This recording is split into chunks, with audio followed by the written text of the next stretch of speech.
Hello student, जितने भी 11th और 12th के जो स्टूडेंट हैं और लाइफ साइंस एकेडमी में मेरे जितने भी स्टूडेंट हैं उन सभी के लिए मेरा ये वीडियो जो मैं अभी क्लास में पढ़ा रहा हूँ, तो मैं आप लोग को एक्सप्लेन करता हूँ कि ईटीएस जो है वो क्या होता है ना। तो चित्र अभी जो बन चुका था, इसलिए मैं इस टॉपिक को एक्सप्लेन करने के लिए आया हूँ। और ये लाइफ साइंस के जितने भी स्टूडेंट हैं उनके लिए तो इम्पोर्टेंट है ही, और जो इम्पोर्टेंट है वो है 11th बायो वाले के लिए, ठीक है। तो सबसे फर्स्ट यहाँ पर मैंने बनाया है एक कॉम्प्लेक्सेस है, ये जो यहाँ अंदर में जो मैं एड किया हूँ एक कॉम्प्लेक्स, ठीक। ये सबसे फर्स्ट एक कॉम्प्लेक्स हो गया, दो कॉम्प्लेक्स, 3 एंड 4 और 5, ठीक। ये कॉम्प्लेक्सेस है।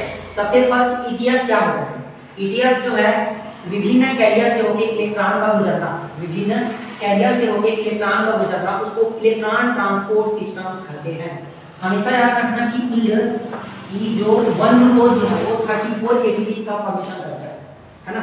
1 ग्लूकोज इज ऑक्योफार्ड होता है किसमें 34 एटीपी। नेक्स्ट है ग्लाइकोलिसिस का जो होता है 2 एटीपी, और क्रेब्स साइकिल्स के 2 एटीपी। यही दोनों एटीपी आपस में क्या करेगा, इलेक्ट्रॉन ट्रांसपोर्ट सिस्टम में कन्वर्ट होगा, ठीक। नेक्स्ट यहाँ पास है एक पथ जो मैं बनाया, ठीक। सबसे फर्स्ट इलेक्ट्रॉन का एक कॉम्प्लेक्स से दूसरे कॉम्प्लेक्स में, और दूसरे कॉम्प्लेक्स से तीसरे से चौथे कॉम्प्लेक्स में जाना, ठीक। अब क्या हुआ, यहाँ मैंने बनाया है NADH2, ठीक। नेक्स्ट यहाँ पर NAD, तो इसका हाइड्रोजन का 2 प्लस कहाँ है, ऊपर रिलीज कर दिया, ठीक। तो इसको हम बोल सकते हैं रिलीजिंग एरिया, ठीक। रिलीजिंग एरिया बोल सकते हैं, क्यों बोलेंगे, यदि जितना भी यहाँ इलेक्ट्रॉन है वो इस पार्ट में आकर रिलीज हो रहा है, ठीक। नेक्स्ट अब देखते हैं, यहाँ भी मैंने FADH2 बनाया है, FADH2 का FAD, ठीक। यहाँ 2 हाइड्रोजन प्लस, ये 2 हाइड्रोजन प्लस कहाँ गया, फिर रिलीजिंग एरिया में चला गया। नेक्स्ट अब यहाँ पर H2 प्लस, मतलब 2H प्लस ये है यहाँ, तो 2 4 6 8 बने 10, ठीक। अब सबसे मेन कि ईटीएस का जो साइकिल है वो माइटोकॉन्ड्रिया के मैट्रिक्स में कंप्लीट होता है, ठीक। नेक्स्ट क्या है कि जब हम ये साइकिल बनाएंगे तो आप हमेशा याद रखना कि इसका जो डायग्राम है उनमें आप 5 कॉम्प्लेक्सेस जब बनाओगे तभी आप 10 हाइड्रोजन्स को डिवाइड कर सकते हो।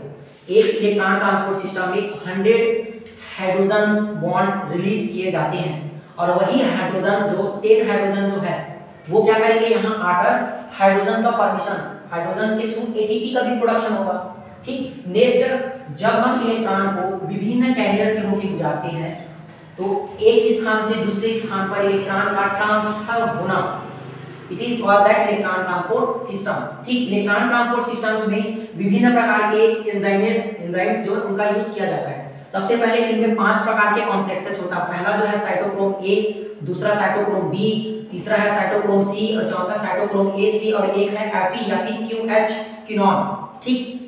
ये हो गया सबसे मेन। इनमें कॉम्प्लेक्सेस जब इलेक्ट्रॉन रिलीज, यहाँ जैसे ही इलेक्ट्रॉन है वो पहले कॉम्प्लेक्स में गया तो वहां 2 हाइड्रोजन्स को रिलीज करके FAD का फॉर्मेशन हुआ।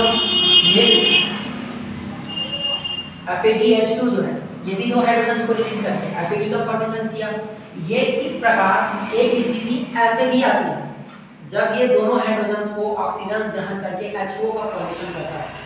तो यहाँ क्या किए कि 2 हाइड्रोजन प्लस जो है वो ऑक्सीजन को ग्रहण करके एक H2O का फॉर्मेशन हो गया, H2O भी बन गया।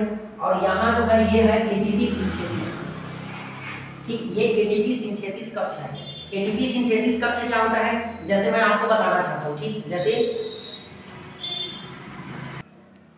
जैसे मैं आपको दिखाना चाहता हूँ कि सबसे फर्स्ट हम यहाँ इलेक्ट्रॉन को ट्रांसपोर्ट किए complex first second third fourth में आ गया, cytochrome A, cytochrome A3, cytochrome C, cytochrome B3, सब पूरे यहाँ तक कॉम्प्लेक्स कंप्लीट।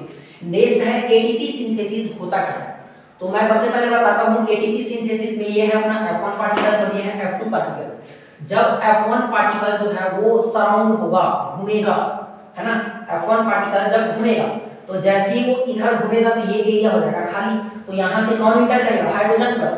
तो हाइड्रोजन प्लस जब यहाँ इंटर करेगा, इंटर करने के बाद अब ये क्या होगा कि ये जाएगा F2 पार्टिकल्स में हाइड्रोजन प्लस, और जैसे ही H2 plus hydrogen plus F2 particles में जाता है तो वहां से ADP, है ना, एडिनोसिन डाइफॉस्फेट जो है वो इनऑर्गेनिक फॉस्फेट के साथ रिएक्ट करके ATP का फॉर्मेशन करेगा, और जितना बार ये सराउंड करेगा उतना बार ATP का प्रोडक्शन होगा। तो सबसे पहले जो है इनका मैं एक वीडियो जो है वो आपको दिखाता हूँ, जैसे देखना,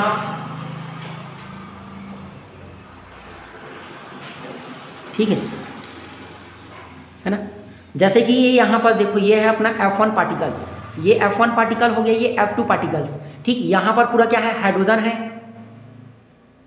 जैसे इसको, हाँ देखो, जैसे कि ये हो गया अपना F1 पार्टिकल्स और ये है F2 पार्टिकल्स, जिसको F0 पार्टिकल्स या फिर F1 पार्टिकल्स कहते हैं। मैं ये वीडियो जो है वो वहाँ अपलोड कर दूंगा।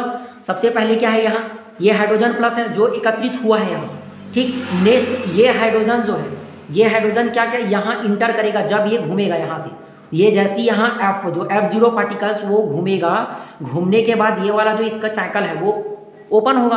ओपन होने के बाद ये हाइड्रोजन जो है वो अंदर इंटर करेगा। जैसे देखते हैं,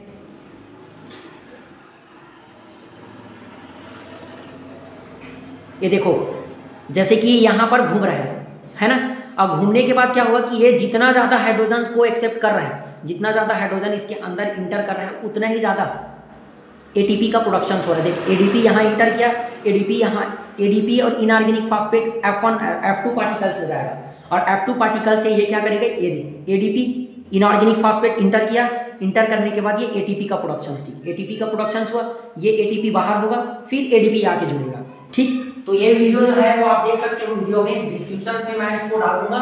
सबसे मेन क्या है कि एडीपी सिंथेसिस जो है ना, एडीपी सिंथेसिस में होता क्या है कि यहाँ पर जो है ये साइकिल्स के रूप में है, ठीक, और इनके प्रत्येक जो खांचे हैं, है ना, जो उस खांचे में क्या है, एटीपी और एडीपी प्लस इनऑर्गेनिक फॉस्फेट है, ठीक। जैसे ही यहाँ पर हाइड्रोजन प्लस F0 पार्टिकल में इंटर करेगा, F0 पार्टिकल में,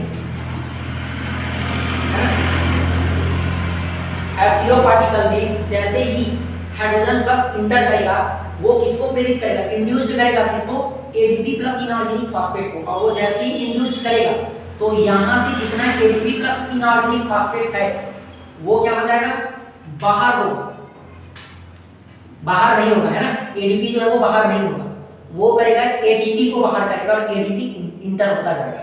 एडीपी इंटर होगा, एटीपी बाहर होगा, एडीपी इंटर होगा, एटीपी बाहर होगा। मतलब जितना बार ये सराउंड होगा उतना ही बार यहाँ पर एटीपी का प्रोडक्शन होगा। तो ये जो साइकिल आप लिख सकते हो, वहाँ बना सकते हो ETS में, इलेक्ट्रॉन ट्रांसपोर्ट सिस्टम्स में। और सबसे मेन कि ये मैट्रिक्स में होता है, इसको ऑक्सीडेटिव फोटोफॉस्फोराइलेशन की क्रिया भी कहते हैं। और सबसे मेन कि इसमें जितना भी है इलेक्ट्रॉन ट्रांसपोर्ट सिस्टम, ये बहुत ही इंपॉर्टेंट क्वेश्चन है, तो आप इसको पढ़ सकते हो बहुत अच्छे से। और अगर आपको इस टॉपिक में थोड़ा भी, है ना, कि कंफ्यूजन होगा तो आप मेरे को मैसेज करके या फिर मेरा पर्सनल नंबर जो है उसमें आप नोट्स वगैरह या फिर किसी भी चीज़ के लिए हेल्प ले सकते हो। तो वीडियो को ज़्यादा से ज़्यादा आप शेयर करना और जितना हो सके 12th के स्टूडेंट तक और 11th के स्टूडेंट तक पहुंचाने की कोशिश करना, क्योंकि अभी एग्जाम होने वाला है। तो एग्जाम के मल्टीपर्पज से मैं बनाया हूँ, तो आप लोग जो है जितना ज़्यादा हो सके शेयर करने में मेरी मदद करना। और थैंक यू।